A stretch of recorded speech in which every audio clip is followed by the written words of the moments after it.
नमस्कार दोस्तों। आज अब तक जो तथाकथित एक्साइज केस में हुआ है उसको देख के समझ के ये बात कही जा सकती है कि ये पूरा का पूरा मामला मनी लॉन्ड्रिंग का नहीं, ये मामला हिंदुस्तान के इतिहास का सबसे बड़ा राजनीतिक षड्यंत्र है, जिसके अंदर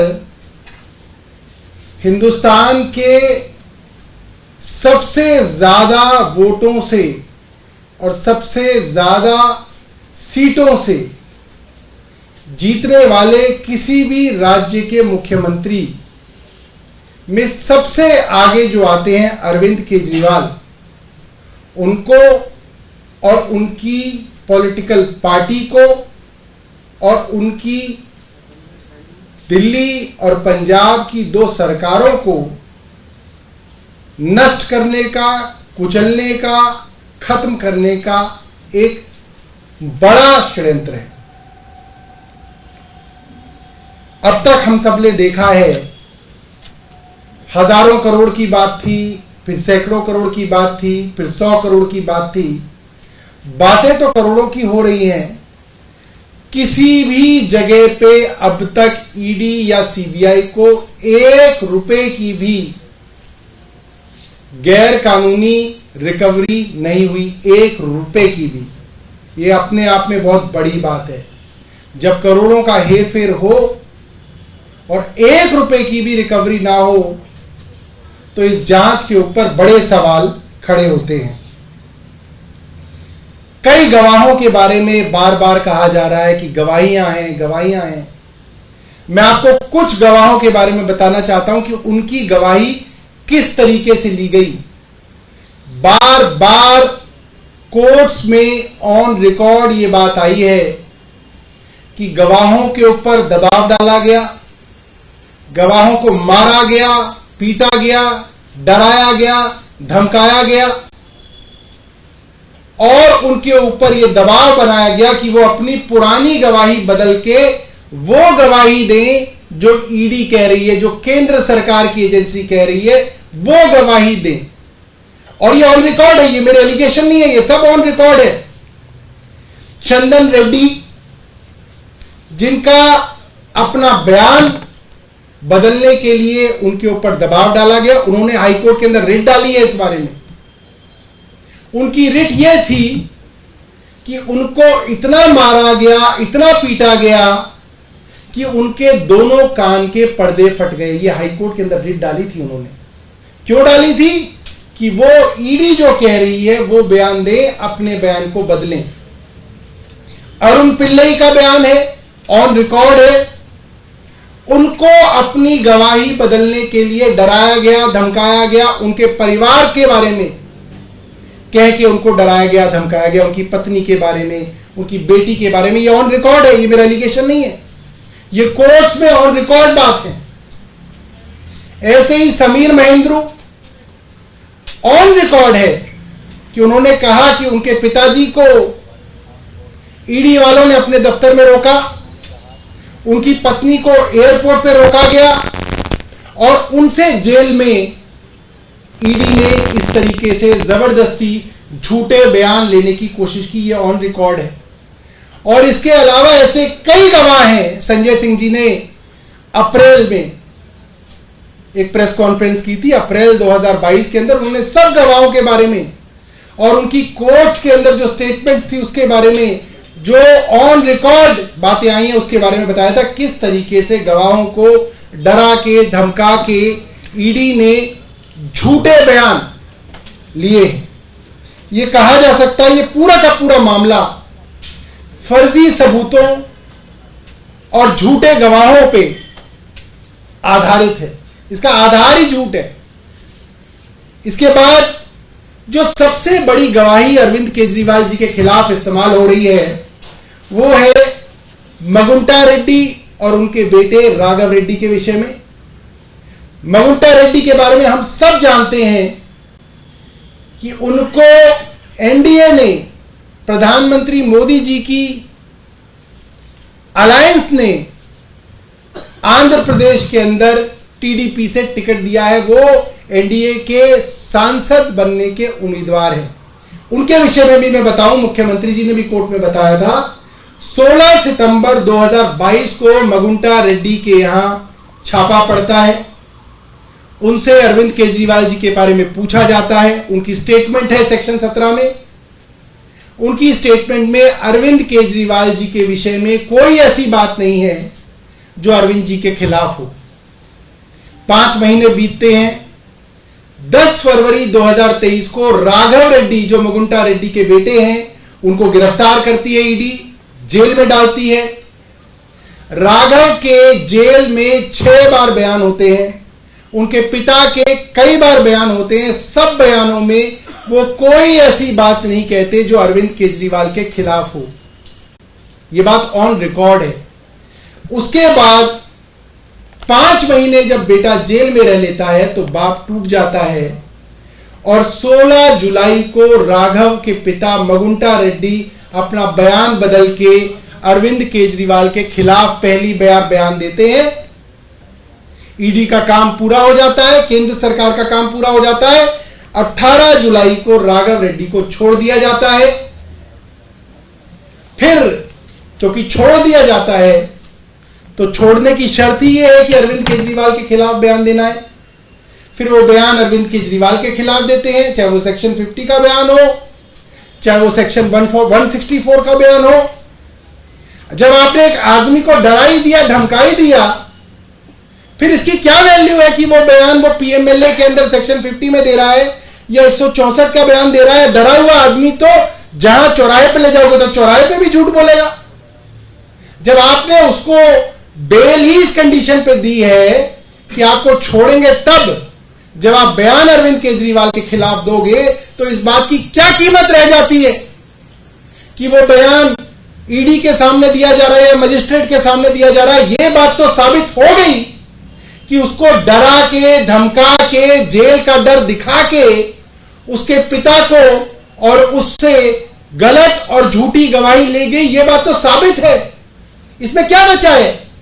और इन लोगों के भारतीय जनता पार्टी से सीधे संबंध हैं, यह बात साबित है क्योंकि वो आदमी जब तक एनडीए की जो खास बातचीत थी वो जगन रेड्डी की पार्टी से थी, तब तक वो जगन रेड्डी में थे। जब एनडीए से बातचीत टीडीपी की शुरू हो गई तो अब वो टीडीपी में आ गए और उनको टीडीपी से टिकट मिल गई। ये बात तो बिल्कुल साफ साफ है। आज जो फैसला हाईकोर्ट का आया है, कोर्ट है, कोर्ट के इंस्टीट्यूशन है, इंस्टीट्यूशन का हम सम्मान करते हैं और हम सम्मान पूर्वक ये कहना चाहते हैं कि हम इस फैसले से सहमत नहीं हैं और इस फैसले के खिलाफ हम सुप्रीम कोर्ट जाएंगे और सुप्रीम कोर्ट के अंदर अपनी बात रखेंगे। आपका कोई सवाल है तो आप पूछ सकते हैं। सौरभ जी, आप वही आर्गुमेंट्स दोहरा रहे हैं जिसको दिल्ली हाई कोर्ट ने अभी खारिज किया है और ये भी कहा कि अप्रूवर जो है वो एक टेस्टेड फॉर्मूला रहा है, साथ में बेल ईडी नहीं देती है, कोर्ट देती है। मैं यही बात कह रहा हूं कि आज जो भारतीय जनता पार्टी के प्रवक्ता टीवी पर बैठ के ज्ञान देंगे, प्रेस कॉन्फ्रेंस में जो ज्ञान देंगे, वो वही ज्ञान है जब संजय सिंह जी की बेल इसी कोर्ट में इसी जज साहब ने रिजेक्ट की थी तो यही बड़ी बड़ी बातें की गई थी कि हाईकोर्ट ने फैसला दे दिया। डिस्ट्रिक्ट के ऊपर हाई कोर्ट होता है, हाई कोर्ट के ऊपर सुप्रीम कोर्ट होता है। इसीलिए बनाया गया है कि संविधान निर्माताओं को यह बात पता थी कि अगर निचली कोर्ट गलती कर दे तो उसके ऊपर जाया जाए और अगर वो कोर्ट गलती कर दे तो उसके ऊपर जाया जाए। इसीलिए फैसले पलटे जाते हैं और यही सारी बातें हाई कोर्ट ने इसी तरीके से संजय सिंह जी के विषय में कही थी। यही बेंच थी, यही कोर्ट था और फिर हम जब सुप्रीम कोर्ट में गए, उन्हीं तथ्यों के आधार पे, उन्हीं आर्ग्यूमेंट्स के आधार पे जिनमें हाई कोर्ट ने संजय सिंह जी के पक्ष में कुछ नहीं दिया, वहीं सुप्रीम कोर्ट ने उनको बेल दे दी और यह तक कहा कि अगर इस मामले पे आप ज्यादा बहस करेंगे तो हमको ऐसा फैसला लिखना पड़ जाएगा कि आपका ये पूरा पूरा केस जो है ये हवा में उड़ जाएगा। ये बात सुप्रीम कोर्ट के बेंच ने ईडी के वकील को कही थी। ये बात सबके सामने है। और कोई आपके पास सवाल है तो पूछ सकते हैं। सर, आप बार बार ये कह रहे हैं कि चुनाव से रोकने की साजिश थी, लेकिन कोर्ट ने साफ कहा कि इस बात की रियायत नहीं दी जा सकती कि वो एक मुख्यमंत्री हैं या नेता हैं। देखिए, लेवल प्लेइंग फील्ड की आर्ग्यूमेंट हम लोगों ने दी थी और मुझे लगता है कि जिस तरीके से संजय सिंह जी के मामले में जो जो आर्ग्यूमेंट हमने हाई कोर्ट को दी, वो सारी आर्ग्यूमेंट्स हाई कोर्ट ने रिजेक्ट की और वही हूबहू आर्ग्यूमेंट्स जब हमने सुप्रीम कोर्ट में दी, जो देश की सबसे बड़ी अदालत है, 3 जज बेंच है, वहां पे वो सारी की सारी आर्ग्यूमेंट्स मानी गई और सुप्रीम कोर्ट ने संजय सिंह जी को रिलीफ दिया। इससे ज्यादा मैं आपको क्या कह सकता हूं? कोर्ट है, कोर्ट का फैसला है, कोर्ट के ऊपर बड़ी कोर्ट है, बड़ी कोर्ट में जाएंगे। हम वो लोग हैं जो कोर्ट में विश्वास रखते हैं। भारतीय जनता पार्टी कौन सी पार्टी है? भारतीय जनता पार्टी तो वो पार्टी है जो देश की सबसे बड़ी कोर्ट को भी नहीं मानती। देश की सबसे बड़ी कोर्ट की 5 जजेस की बेंच ने फैसला दिया कि दिल्ली सरकार को अधिकारियों के ऊपर सारे अधिकार हैं, मगर केंद्र की भारतीय जनता पार्टी ने ऑर्डिनेंस लाके सुप्रीम कोर्ट का फैसला पलट दिया। सुप्रीम कोर्ट की कॉन्स्टिट्यूशनल बेंच ने कहा इलेक्शन कमिश्नरों को लगाने का अधिकार केंद्र सरकार का नहीं है। इसके लिए जो 3 लोग इलेक्शन कमिश्नर को चुनेंगे, उसमें एक प्रधानमंत्री होंगे, एक लीडर ऑफ अपोजिशन होंगे, एक चीफ जस्टिस होंगे। सबसे बड़ी अदालत ने कहा और भारतीय जनता पार्टी की केंद्र सरकार ने कहा नहीं, हम नहीं मानते सुप्रीम कोर्ट, और उन्होंने वो मामला पलट दिया और चीफ जस्टिस की जगह उन्होंने अपने एक मंत्री को लगा दिया ताकि अपनी मनमानी से इलेक्शन कमीशन बनाए। और आप देख ही रहे हो क्या हो रहा है। तो हम वो पार्टी नहीं है भारतीय जनता पार्टी की तरह जो सुप्रीम कोर्ट की सबसे बड़ी अदालत को भी पलटने का काम करें, जो सुप्रीम कोर्ट तक से सहमत नहीं है। हम वो पार्टी है जो कहते हैं कि लगातार छोटे कोर्टों के फैसले बड़े कोर्ट बदलते हैं और बड़े कोर्टों के फैसले उससे बड़े कोर्ट बदलते हैं, क्योंकि ये न्याय व्यवस्था है। यहां माना जाता है कि कोर्टों से भी फैसले गलत होते हैं और वे पलटे जाते हैं। हम सुप्रीम कोर्ट जाएंगे और हमें सुप्रीम कोर्ट पे बहुत भरोसा है कि जैसे माननीय सुप्रीम कोर्ट ने संजय सिंह जी को रिलीफ दिया, लाख हाई कोर्ट के फैसले के बाद संजय सिंह जी को रिलीफ दिया, हमें पूरी उम्मीद है कि अरविंद केजरीवाल जी के मामले में माननीय सुप्रीम कोर्ट रिलीफ देगा। सौरभ जी, ये बहुत बड़े लेकिन जॉल्ट के तौर पे सामने आ रहा है, क्योंकि जो परसेप्शन है चुनाव का समय है, इससे पब्लिक के बीच भी मैसेज खराब जाएगा कि आपके सारे तर्कों को हाई कोर्ट ने रिजेक्ट किया है और आपने जो पूरा आर्गुमेंट बेस किया था जिस ग्राउंड पे, उसी को पूरी तरह से खारिज कर दिया है। मैं आपको ये बताता हूं, जब कोर्ट रिलीफ ही नहीं दे रहा तो वो हर आर्गुमेंट को खारिज ही करेगा। कोर्ट ये कोई ना कहेगा कि आपका ये बात मान ली, ये बात मान ली, ये बात मान ली, मगर हम आपको रिलीफ नहीं देंगे, ऐसा नहीं कहेगा। कोर्ट यही कहेगा हम ये भी नहीं मानेंगे, ये भी नहीं मानेंगे, ये भी नहीं मानेंगे। मैं यही तो आपको समझा रहा हूं।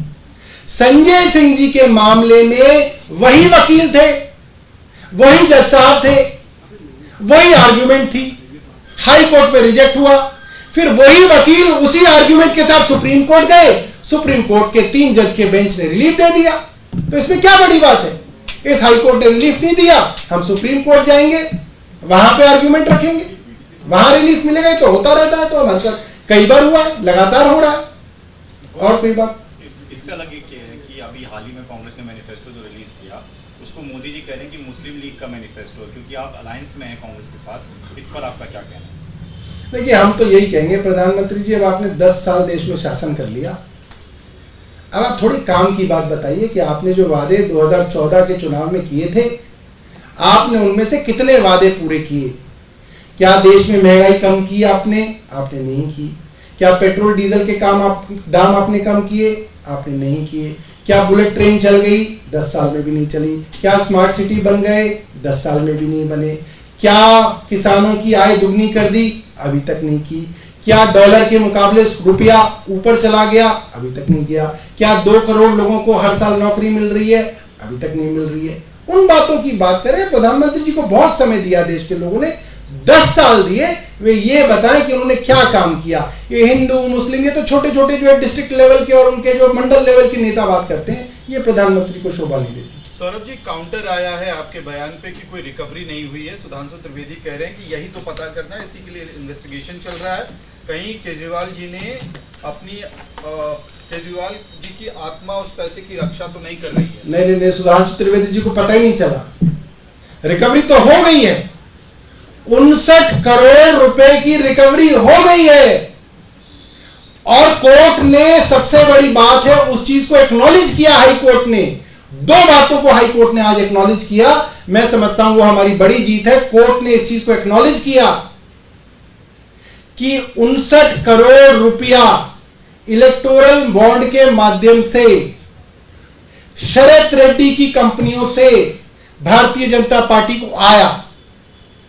कोर्ट ने दूसरी बात जो हमारी बहस थी वो एक्नॉलेज तो की कि जो मगुंटा रेड्डी हैं और उनके बेटे हैं, जो अरविंद केजरीवाल के खिलाफ सबसे बड़े गवाह हैं, वो मगुंटा रेड्डी भारतीय जनता पार्टी की अलायंस की तरफ से चुनाव लड़ रहे हैं सांसद का। ये दोनों चीजें एक्नॉलेज हुई। ये बात और है कि हम उम्मीद कर रहे थे कि इसके ऊपर इन्वेस्टिगेशन भी होगी, मगर उसका फोरम और होगा, उस पर इन्वेस्टिगेशन होनी चाहिए। केंद्र सरकार क्यों इन्वेस्टिगेशन नहीं कराना चाहती उसके ऊपर? कहे कि ईडी उसको इन्वेस्टिगेट करे। और कोई चीज? Thank you. है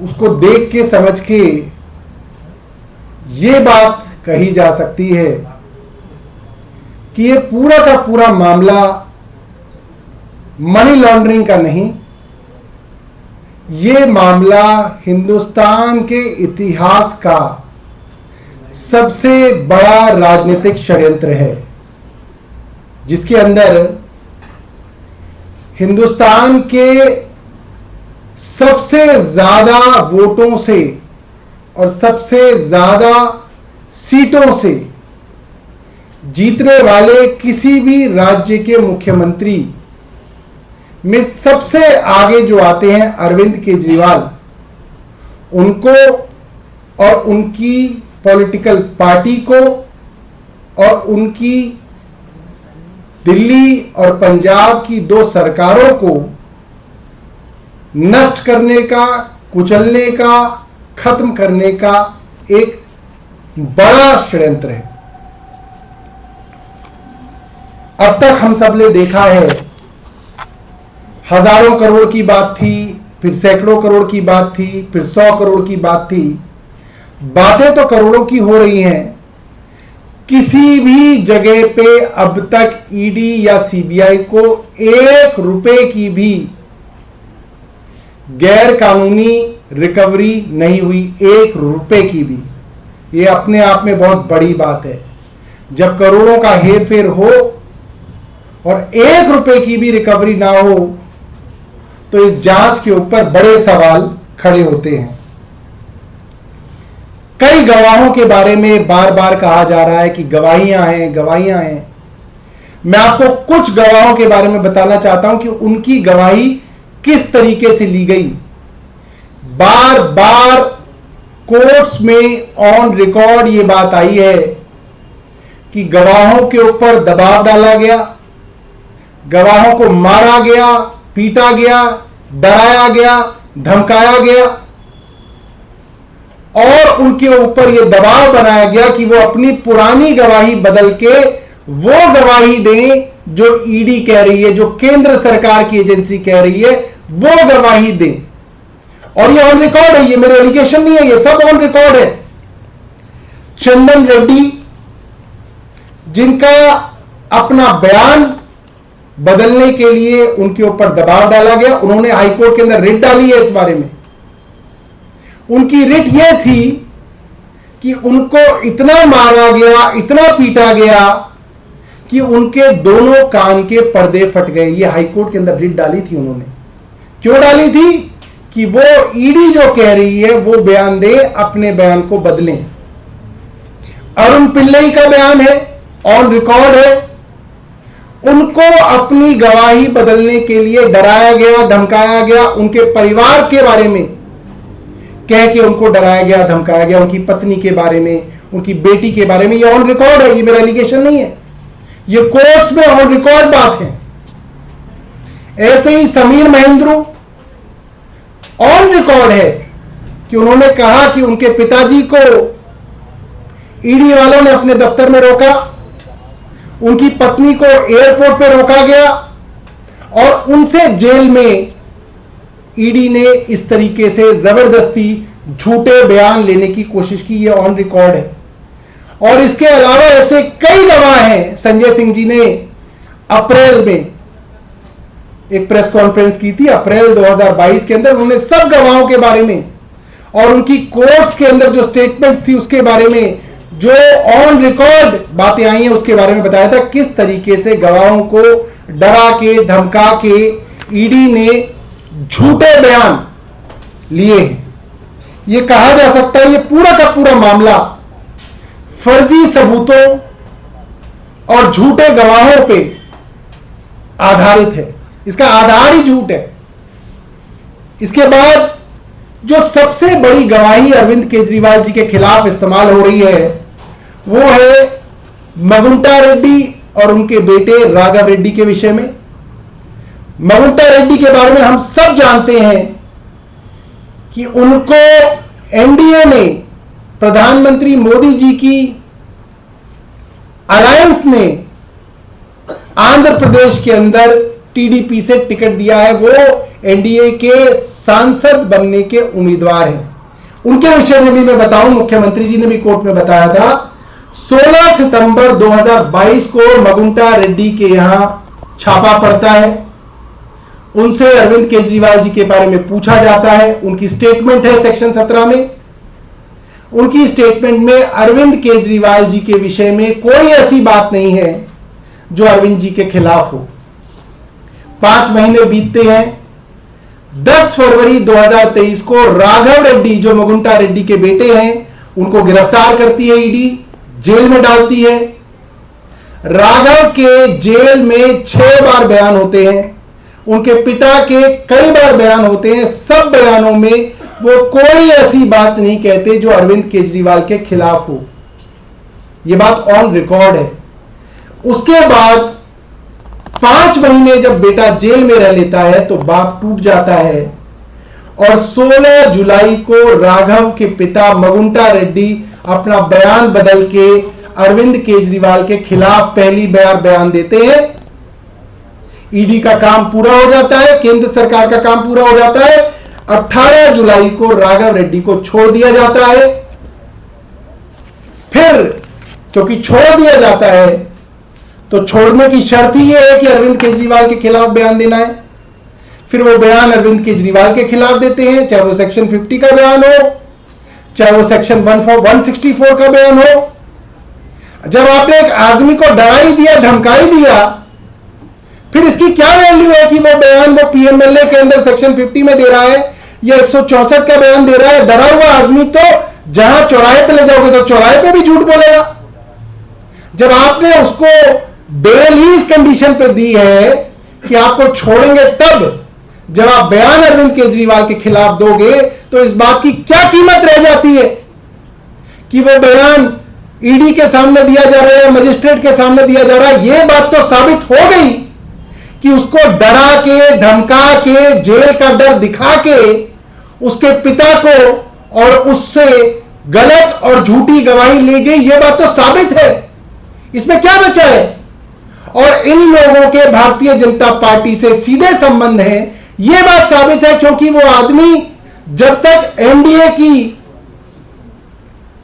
जो खास बातचीत थी वो जगन रेड्डी की पार्टी से थी तब तक वो जगन रेड्डी में थे। जब एनडीए से बातचीत टीडीपी की शुरू हो गई तो अब वो टीडीपी में आ गए और उनको टीडीपी से टिकट मिल गई। ये बात तो बिल्कुल साफ साफ है। आज जो फैसला हाईकोर्ट का आया है, कोर्ट है, कोर्ट के इंस्टीट्यूशन है, इंस्टीट्यूशन का हम सम्मान करते हैं और हम सम्मान पूर्वक ये कहना चाहते हैं कि हम इस फैसले से सहमत नहीं है और इस फैसले के खिलाफ हम सुप्रीम कोर्ट जाएंगे और सुप्रीम कोर्ट के अंदर अपनी बात रखेंगे। आपका कोई सवाल है तो आप पूछ सकते हैं। सौरभ जी, आप वही आर्गुमेंट्स दोहरा रहे हैं जिसको दिल्ली हाई कोर्ट ने अभी खारिज किया है और ये भी कहा कि अप्रूवर जो है वो एक टेस्टेड फॉर्मूला रहा है, साथ में बेल ईडी नहीं देती है, कोर्ट देती है। मैं यही बात कह रहा हूं कि आज जो भारतीय जनता पार्टी के प्रवक्ता टीवी पर बैठ के ज्ञान देंगे, प्रेस कॉन्फ्रेंस में जो ज्ञान देंगे वो वही ज्ञान है जब संजय सिंह जी की बेल इसी कोर्ट में इसी जज साहब ने रिजेक्ट की थी तो यही बड़ी बड़ी बातें की गई थी कि हाईकोर्ट ने फैसला दे दिया। डिस्ट्रिक्ट के ऊपर हाईकोर्ट होता है, हाईकोर्ट के ऊपर सुप्रीम कोर्ट होता है, इसीलिए बनाया गया है कि संविधान निर्माताओं को यह बात पता थी कि अगर निचली कोर्ट गलती कर दे तो उसके ऊपर जाया जाए और अगर वो कोर्ट गलती कर दे तो उसके ऊपर जाया जाए, इसीलिए फैसले पलटे जाते हैं। और यही सारी बातें हाईकोर्ट ने इसी तरीके से संजय सिंह जी के विषय में कही थी, यही बेंच थी, यही कोर्ट था।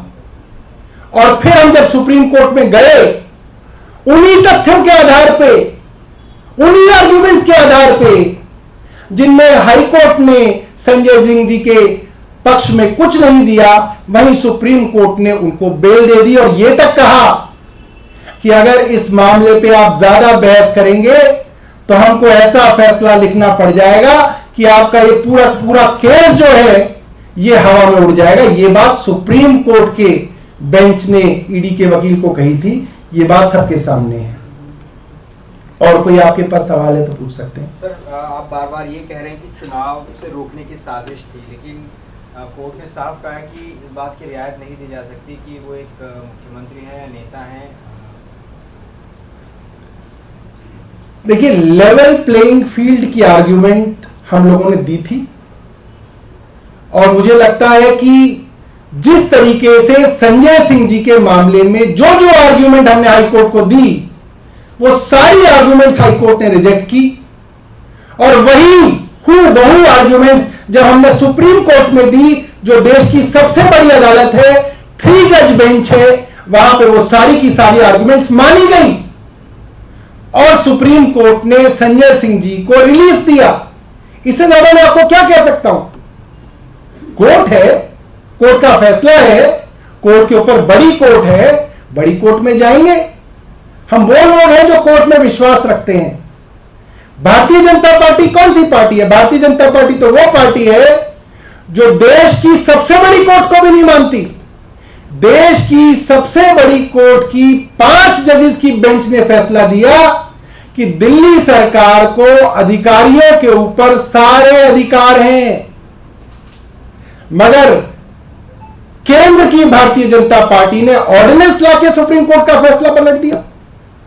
सुप्रीम कोर्ट की कॉन्स्टिट्यूशनल बेंच ने कहा इलेक्शन कमिश्नरों को लगाने का अधिकार केंद्र सरकार का नहीं है। इसके लिए जो 3 लोग इलेक्शन कमिश्नर को चुनेंगे उसमें एक प्रधानमंत्री होंगे, एक लीडर ऑफ अपोजिशन होंगे, एक चीफ जस्टिस होंगे। सबसे बड़ी अदालत ने कहा और भारतीय जनता पार्टी की केंद्र सरकार ने कहा नहीं, हम नहीं मानते सुप्रीम कोर्ट, और उन्होंने वो मामला पलट दिया और चीफ जस्टिस की जगह उन्होंने अपने एक मंत्री को लगा दिया ताकि अपनी मनमानी से इलेक्शन कमीशन बनाए। और आप देख ही रहे हो क्या हो रहा है। तो हम वो पार्टी नहीं है भारतीय जनता पार्टी की तरह जो सुप्रीम कोर्ट की सबसे बड़ी अदालत को भी पलटने का काम करें जो सुप्रीम कोर्ट तक से सहमत नहीं है। हम वो पार्टी हैं जो कहते हैं कि लगातार छोटे कोर्टों के फैसले बड़े कोर्ट बदलते हैं और बड़े कोर्टों के फैसले उससे बड़े कोर्ट बदलते हैं, क्योंकि ये न्याय व्यवस्था है। यहां माना जाता है कि कोर्टों से भी फैसले गलत होते हैं और वे पलटे जाते हैं। हम सुप्रीम कोर्ट जाएंगे और हमें सुप्रीम कोर्ट पे बहुत भरोसा है कि जैसे माननीय सुप्रीम कोर्ट ने संजय सिंह जी को रिलीफ दिया, लाख हाई कोर्ट के फैसले के बाद संजय सिंह जी को रिलीफ दिया, हमें पूरी उम्मीद है कि अरविंद केजरीवाल जी के मामले में माननीय सुप्रीम कोर्ट रिलीफ देगा। सौरभ जी, ये बहुत बड़े लेकिन जॉल्ट के तौर पे सामने आ रहा है, क्योंकि जो परसेप्शन है चुनाव का समय है, इससे पब्लिक के बीच भी मैसेज खराब जाएगा कि आपके सारे तर्कों को हाई कोर्ट ने रिजेक्ट किया है और आपने जो पूरा आर्गुमेंट बेस किया था जिस ग्राउंड पे, उसी को पूरी तरह से खारिज कर दिया। मैं आपको ये बताता हूं, जब कोर्ट रिलीफ ही नहीं दे रहा तो वो हर आर्गुमेंट को खारिज ही करेगा।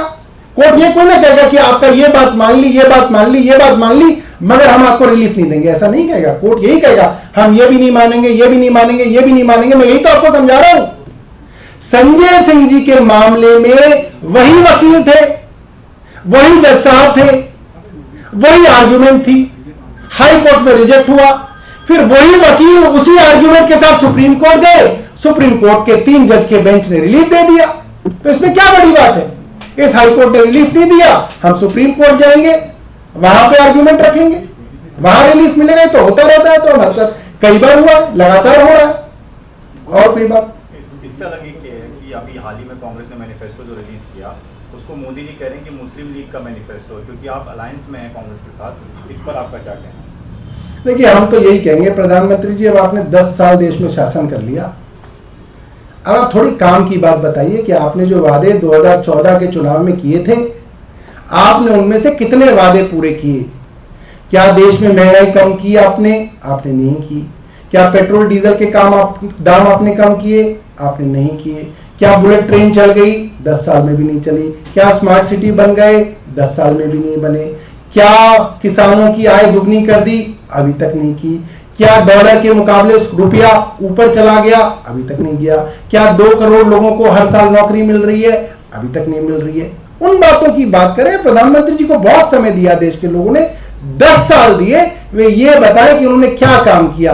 ये हिंदू मुस्लिम, ये तो छोटे छोटे जो है डिस्ट्रिक्ट लेवल के और उनके जो मंडल लेवल के नेता बात करते हैं, ये प्रधानमंत्री को शोभा नहीं देती। सौरभ जी, काउंटर आया है आपके बयान पे कि कोई रिकवरी नहीं हुई है। सुधांशु त्रिवेदी कह रहे हैं कि यही तो पता करना है, इसी के लिए इन्वेस्टिगेशन चल रहा है।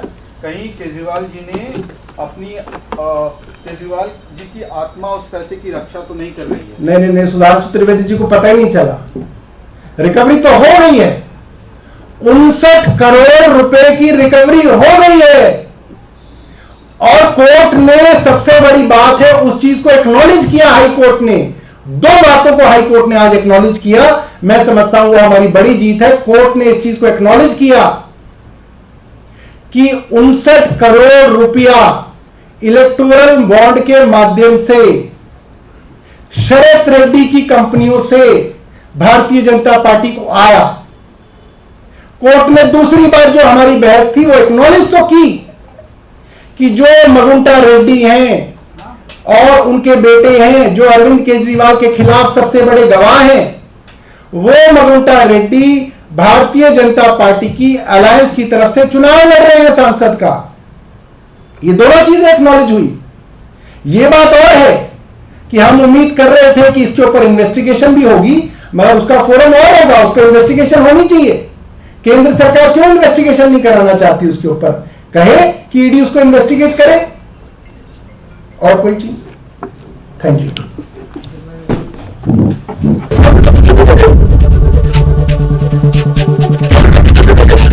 एबीपी गंगा, खबर आपकी, जुबान आपकी।